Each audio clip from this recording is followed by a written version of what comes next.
Hi, my name is Heratch Touresian, Technical Specialist at Yamaha.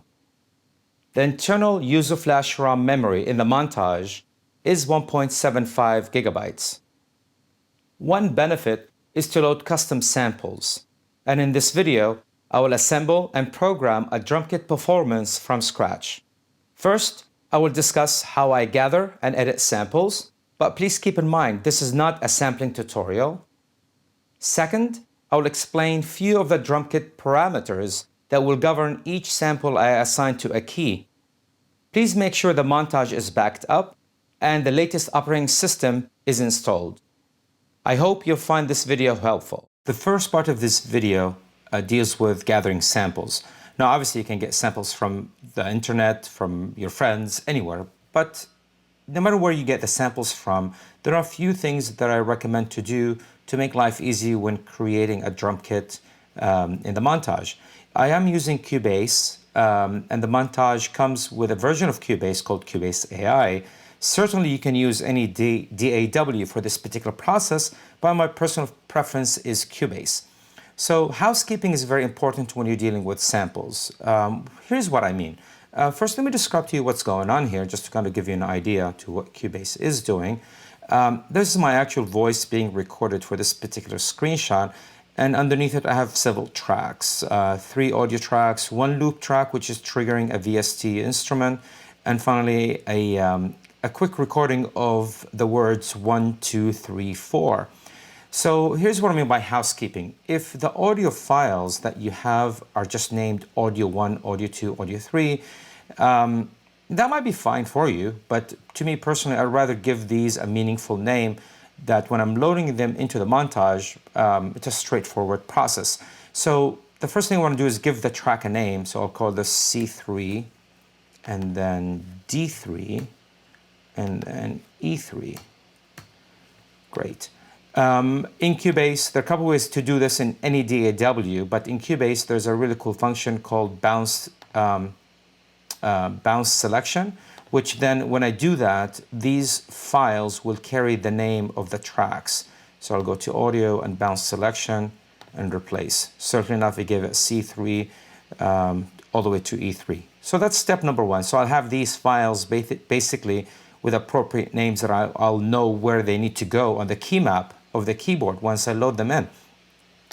This is a loop, and this loop comes from VST instruments. So to kind of give you an idea to what it sounds like, I'm going to bring it out just here so you kind of hear it through the mic that I'm wearing, and hopefully you can hear it. Right. So basically just a loop, and in Cubase, there's I can't do this while this is recording, but you can either export this as an audio file, or if you have Cubase or you're using Cubase, if you right-click under Render in Place, you'll select this option where it says Render with current settings, and this will convert it to an audio file right underneath. But unfortunately, just because I'm recording my voice, this cannot happen. So later on, I'm going to do this, and I will have this called a loop. But before I do that, I need to give it a name. So double-click on that. I'll call it F3, and maybe a dash loop. Great. So when I render that, it's going to carry this name in the audio file.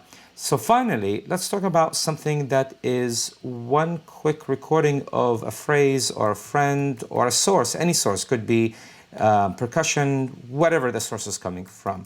So here's what this sounds like. Let me zoom in. 1, 2. Great, you get the idea. So basically it just says 1, 2, 3, 4, and I'm going to assign these basically to different notes. So as you learn how you give the tracks names and then render them or export them, the next step is to actually edit these and maybe do a fade in, fade out. In Cubase, there's a really cool function under the audio menu. When selecting the advanced tab, it says detect silence. And what that does, it just does it for me automatically. Hit process, and surely enough, it created 4 separate files. And let me drag them so we can talk about these a little bit more to the front. And this is where I like Cubase actually. I can actually edit and record at the same time. So here, again, what you would do is give these different names that correspond to something meaningful. So this is selected as 1, 2, 3, 4, but I want this to be G4, G3, sorry. Again, the reason it's not naming it right now because I'm actually recording, but once the recording stops, I can go back and give these names or follow the same process that I did for the previous 3 tracks, as you saw. So now that you gathered your samples, a couple of things that I personally would like to do is when I go to the region, I create some fade in, fade out, and possibly a fade in just to prevent any pops and clicks. Just basic editing, but it's important to follow the steps that I created here earlier when I gave the actual audio files names. Finally, all of these files will be contained in a folder. Just final cool little tip in Cubase, if you go to the File menu under Backup Project, that basically what it will do is create a separate file that contains only these files that you see on the project. Because you might have recorded other things that exist in the bin. So if you open the pool, you have a bunch of audio files, but I don't necessarily want all of these, right? I just want basically what I see on the project window. So that's what this option does. It basically backup project and follow the prompts that come up. It's pretty straightforward. Very easy to do. So this is a kind of a quick overview on how I gather samples. And next, let's take these samples and load them into the montage to create a custom drum kit performance from scratch. Now that I have the samples on the USB drive, it's time to assemble those samples into a user drum kit performance. So first, I'm going to press category search, and from the init category, I'm going to choose init drums and press enter. Init means basically initialized drums, which means they're all snares.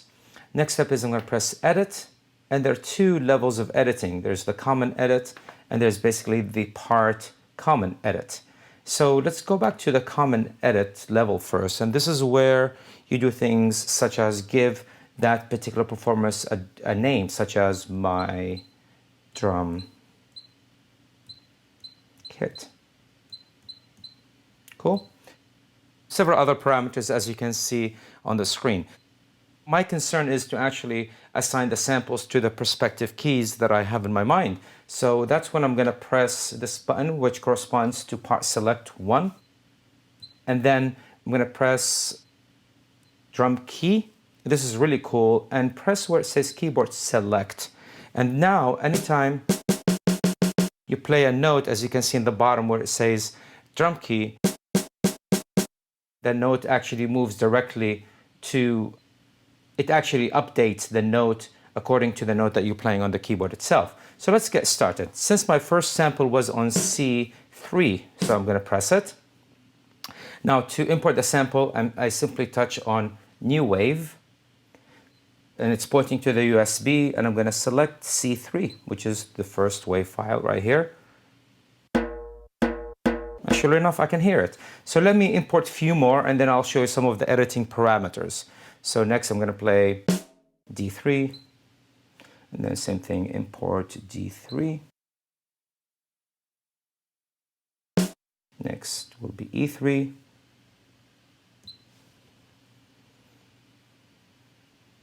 And then F. Something special about the F note is it's called actually F loop. And basically, it's a loop that I exported from a VST instrument.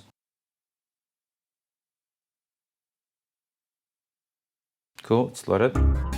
Perfect. And finally, I'm going to load. Let me start with these first. I'm going to show you something really cool with the 1, 2, 3, 4 samples that I exported. So some of the things you do first is you have basically this feature where it says receive note off.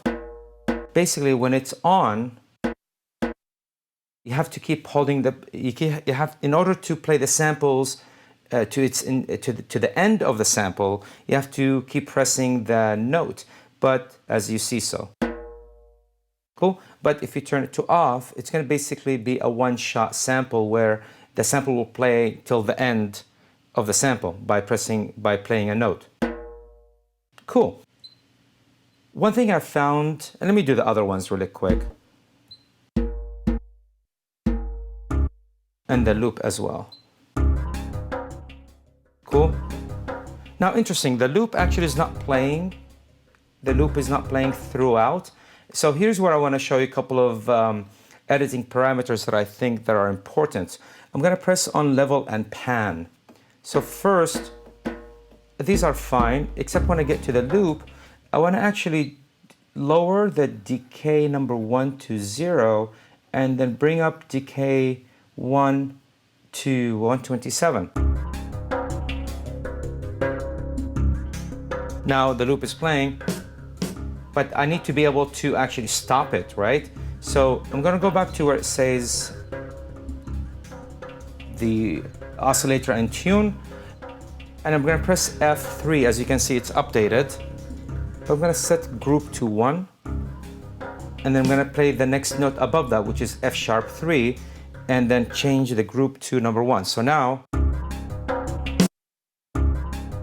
I'll use basically the F# to stop the loop. But you know what? I don't want to hear the snare when I stop that loop. That's when you go back to the level, make sure that you select F#3 and lower its level to 0. So now, that's one quick way that you can stop the loop from keep on playing. So as you can see, it's pretty straightforward, and you just repeat the process. Now let's do something a little bit more, I think, more fun and more elaborate as far as assigning samples. Let's go back to the oscillator and choose G, the G note. I'm going to import a sample where it says G, which is going to be the word 1. Great, okay. I'm going to press Edit Waveform. As you can see where it says key bank and add a key bank, I'm going to press that. I'm going to load the next sample, which is A, which is number 2. I'm going to repeat the process 2 more times, and then B, which is number 3, basically that's where the sample is. And finally, the 4th sample will be a C4, which is the word 4. Cool. So now basically I have 4 samples assigned to the same note, but I want to separate them via velocity. So the first sample, which is group number 1, I want to make that to be from 1 to 30. And press exit, and then choose key bank number 2. Now I'm going to press number 31 to 60. I'm done. And I'll do that for group 3. Now I'll do 61 to 90. And then finally, the 4th sample will do 91 to 127. So this is what it sounds like right now. The 4 samples stacked up on the same note, and they're separated via velocity. 1, 3, 2, 3, 4. 2, 1, 2, 3, 4. Cool. You can mess around with and change the values of the velocity limits according to how you play to make sure that the samples that are stacked up and separated via velocity correspond properly to your style of playing. And once you're done, and you just repeat the process again, and finally make sure you hit store and save as a new performance, and obviously give it a name. In this case, it's called My Drum Kit. Hit done, and that's it. That's actually how simple it is to assign samples to the montage. I hope this helps you out, and thank you.